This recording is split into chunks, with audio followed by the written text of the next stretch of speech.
Hey guys, your friendly neighborhood natty here. My name is Matthew, and today's video is going to be a comparison and range review of the Heritage Rough Rider before and after their acquisition by Taurus.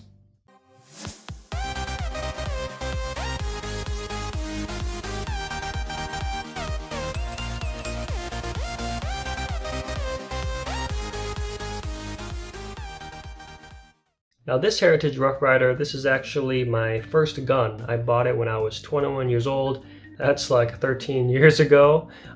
At the time, Heritage was its own company. They were coming out with these kind of Rough Riders, old cowboy guns, 6 shots. I think they did only 22 long rifle and 22 Magnum.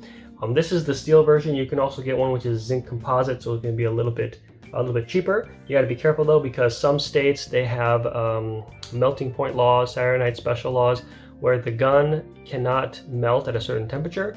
Kind of pointless, but whatever, they made it a law. This one, this actually has custom grips. At the time Heritage did it, they didn't do it for a while, but this is the fleur-de-lis, so it's checkered there. And this is pretty good. It's been pretty good for the last 13 years. I think it's one of the only few revolvers that have a safety, and I know that's gonna differ on people's opinions. It's this one here. Basically, it's just this little switch there. You can flip it up and down, and that's how the safety works. Basically, if you look in here, okay, so it's live, but if I put it safe, there's that piece of metal comes up and it blocks the hammer from hitting the firing pin.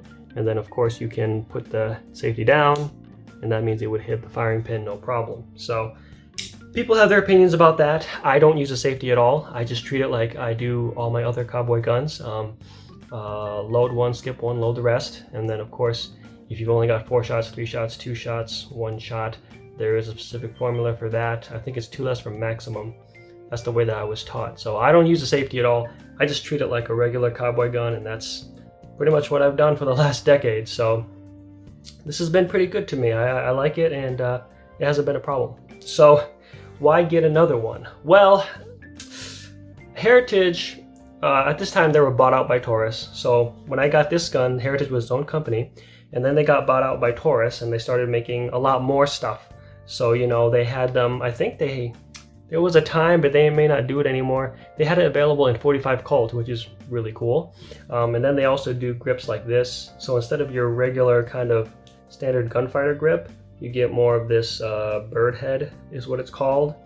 And they got a lot of options actually. You know, I guess that Taurus is a much bigger company than Heritage was on its own, and so they had more options available, things like that. And then of course, naturally, they came out with a rebate. It was a holiday rebate of last year.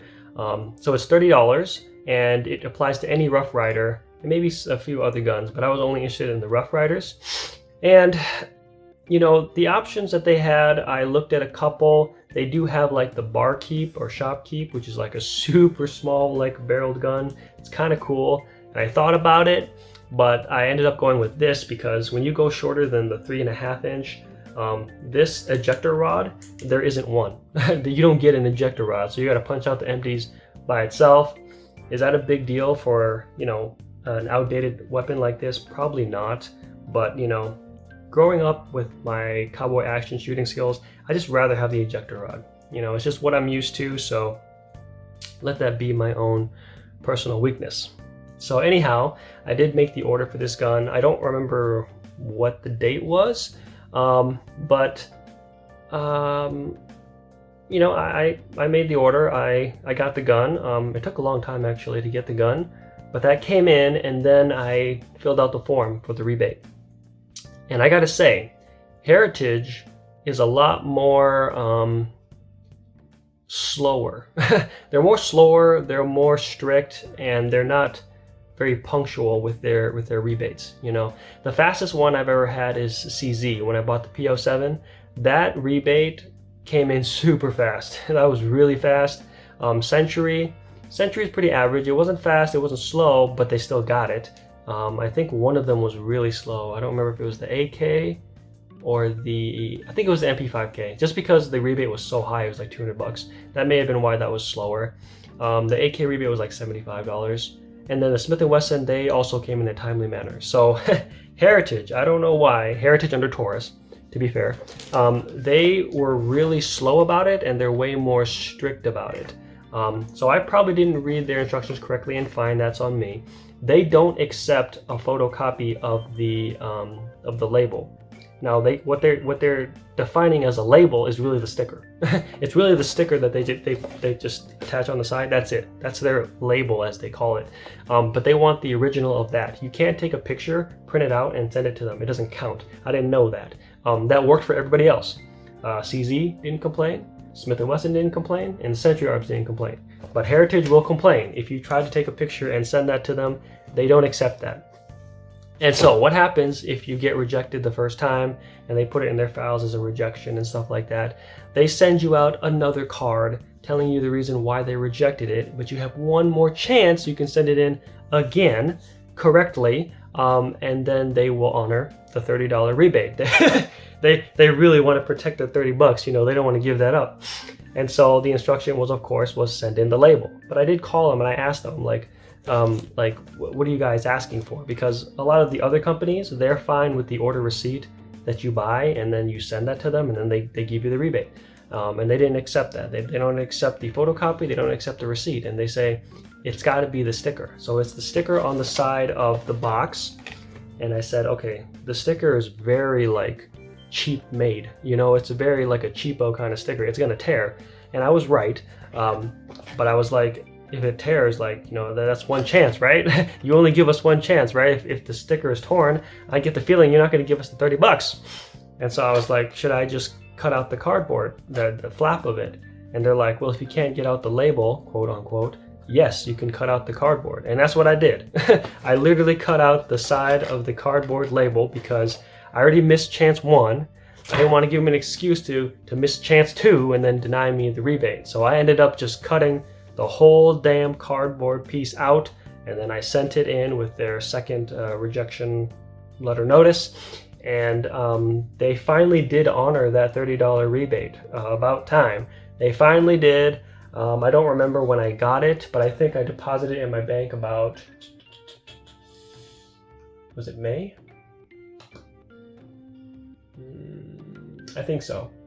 May 20, 2023 is when I deposited it in my bank. So somewhere from me buying the gun from January all the way to May 20 was the process of getting rejected the first time. They send a second card. I go nuclear and cut out the whole damn cardboard flap and send it to them. And then somewhere along the line they sent the rebate, and then I deposited it in my bank about May 20, 2023. So right off the bat, I want to say that with both the sort of pre and post Taurus acquisition Rough Riders, they both can use each other's cylinders. It doesn't matter if I put the LR and Magnum in here, or there's this LR and Magnum in here, they both work no problem. So that's kind of nice. Another thing too is that I think the finish is a little bit different. Now I don't know if that's because, you know, this is the steel version of the Heritage Rough Rider, there's a zinc one, and then this one is kind of like, I think it's the zinc one, you know, so that might be the reason why. But the finish does look better on this gun than it is on the post Taurus acquisition. Another thing too is that the red dots for the live safety on, safety off, it's red on the Rough Rider. I'll just call this Rough Rider, I'll call this Birdhead, okay, just so we know the difference. So pre-Taurus is going to be Rough Rider, and I'm going to say Birdhead is post-Taurus, you know, so after the Taurus acquisition. But on the Taurus, right, the Birdhead, the color is actually more pink. It's actually more pink on their safety off, and it's more red on the Rough Riders safety off. Another thing is that the serial number for the old Rough Riders, they're on the bottom of the frame. So about right here is where the serial number is. That's not the case on the Taurus acquisition. On the Birdheads, they're actually right on the side, right side right here. So, oh, they also have that QR code that Colt does, which, I mean, it's annoying, and I don't know why they do it, but it's there. Another thing too is that I think the assembly of these guns, so with the Birdhead, and then, or not the Birdhead, this is the Birdhead, and then the Rough Rider, I believe they're all made in Brazil. Even when Heritage was its own company, it was still made in Brazil, but I think they're being assembled in different places. So with the Rough Rider, right, it was assembled in Miami, Florida, okay? And then once Taurus owned it, or bought a part of it or whatever, it's now assembled in Bainbridge, Georgia. So you'll see that on the guns here. It actually says that. Does that help, guys? Bainbridge, Georgia. That's Birdhead. And then the Rough Rider is, oh, come on. Come on. Can you guys see that? Miami, Florida. So that is another difference. Now, of course, with the shorter barrel on the Birdhead, I got the Pearl Birdhead 3.5-inch barrel. This is 4.75-inch barrel. The ejector rod is shorter as well. So basically what it is that for the Rough Rider, it's a long enough ejector rod to where it kind of falls out and it's no problem. But on the Birdhead, what happens if you take the ejector rod out is that it's caught by this thing. It's caught by this hook and it holds onto it for you, which is okay, I guess. It's not a big deal to me really, whether it does that or not. But I just thought that was interesting that, hold on, there you go. Oh my gosh, the manipulation is, come on. Okay. So this hook, you can see this hook actually hooks onto the ejector rod, doesn't fall. This one doesn't do that. Not on the old Rough Riders. Now in regards to the cylinders, I know that for the Rough Rider, the LR cylinder doesn't say anything, and it's just kind of scalloped on the side here. You see these scallops right here? That, this side. You see that scallop? That kind of just tells you that it's long rifle, and it doesn't say that. And then as for its magnum cylinder, it says 22 mag. And I'll put a picture up there for you guys to see. Now when it comes to the Birdhead actually does say 22 long rifle. It actually says 22 long rifle right there on the cylinder. And then the magnum cylinder actually says 22 WMR, which is Winchester Magnum Rifle, but that's basically 22 Magnum. Now the last clear difference between the two guns, of course, is that the Birdhead has a bird's head grip, and then the Rough Rider just has your regular standard gunfighter grip. So they actually cut the steel, right, in order to fit that bird head shape.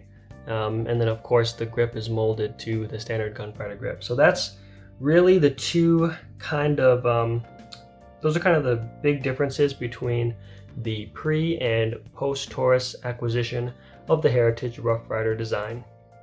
Now next I want to talk about the range test that I went ahead with both guns down to the range. I shot them at 7 yards for both guns. I brought 300 rounds of CCI Minimag 22 long rifle, and then 40 rounds of the Winchester Super X 22 Magnum. That's 40 grain. So I ended up shooting about 95 rounds of long rifle through both guns. There was 45 through the Rough Rider and 50 through the Birdhead, mostly because of the 30-minute time limit. And then I was able to get 20 rounds of 22 Magnum through both guns. Now in regards to our target, I have it here.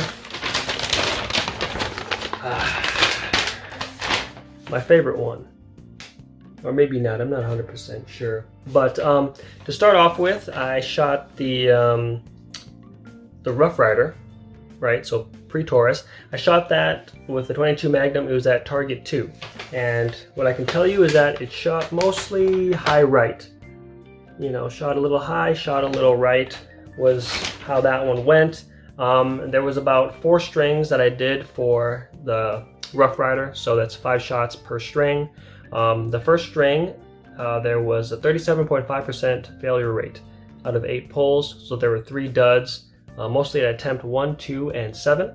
String 2 had a 54.5% failure rate of 11 pulls, 6 duds at attempts 1, 2, 4, 6, 7, and 9. String 3 was perfect, there was no duds. String 4 was also perfect with no duds.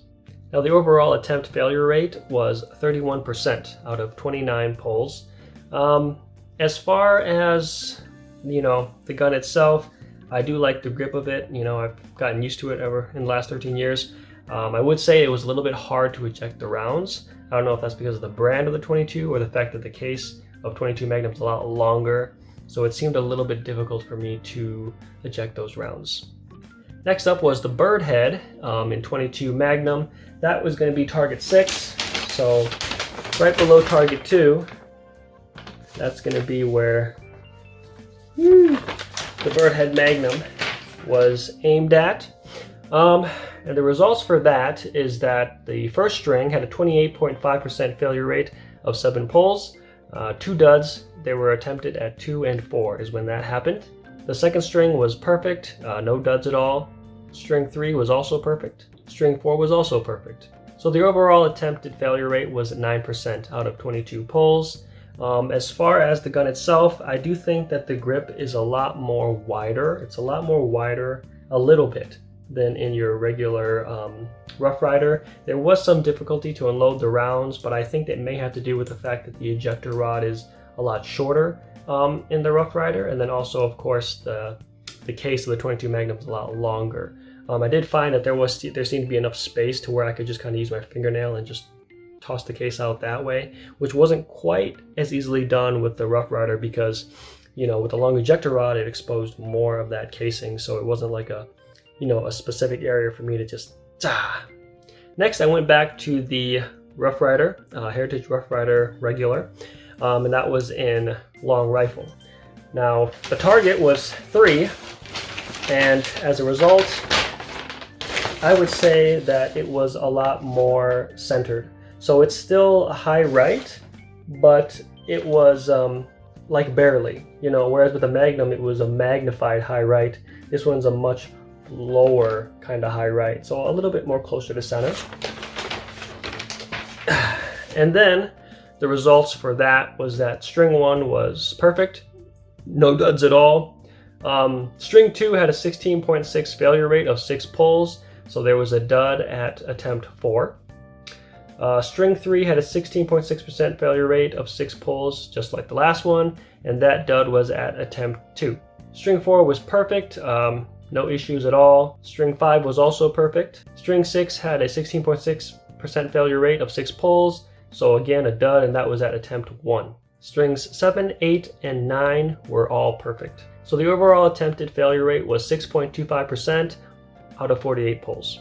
In regards to handling the 22 long rifle in the Heritage Rough Rider original regular, is that it was a lot easier to unload the rounds. I think the combination of the shorter rounds, 22 long rifle is a lot shorter than 22 Magnum, that kind of helped with it. The longer ejector rod, things like that. So it was a lot more smoother this time around, besides the duds. And finally, we go back to the Birdhead in 22 long rifle. So after Taurus's acquisition, the target here is 1, and there is that one right there.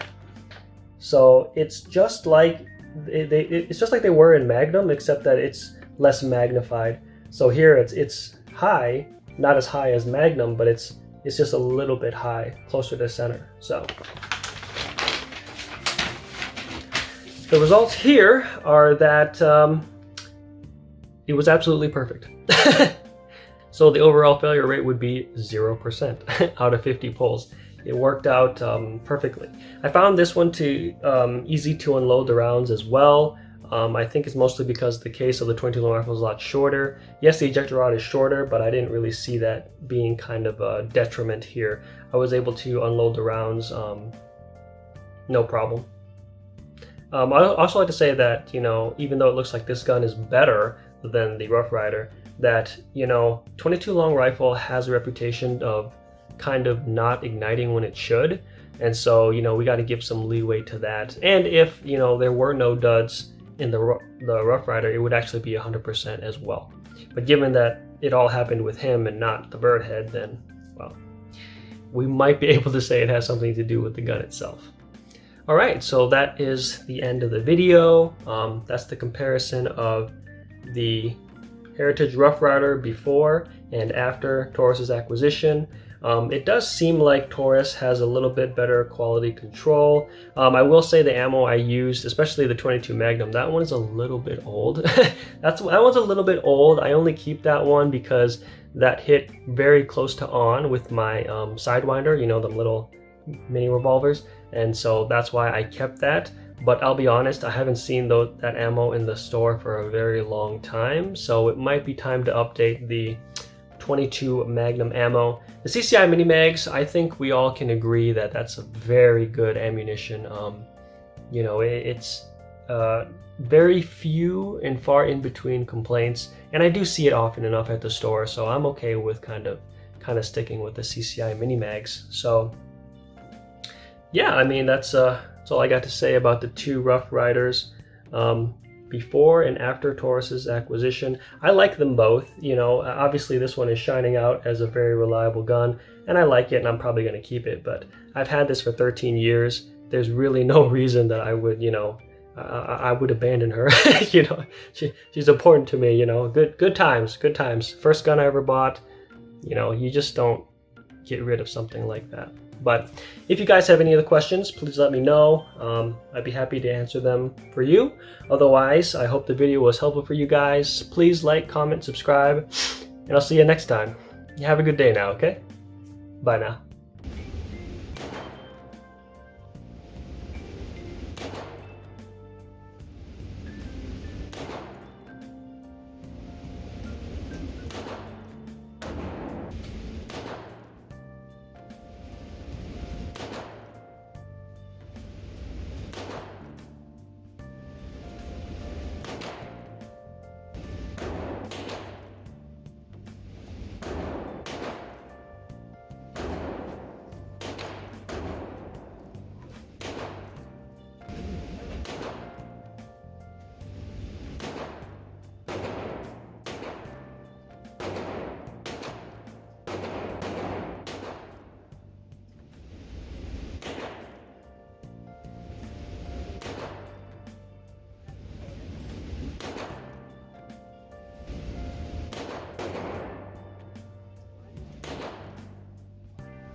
You learned martial arts!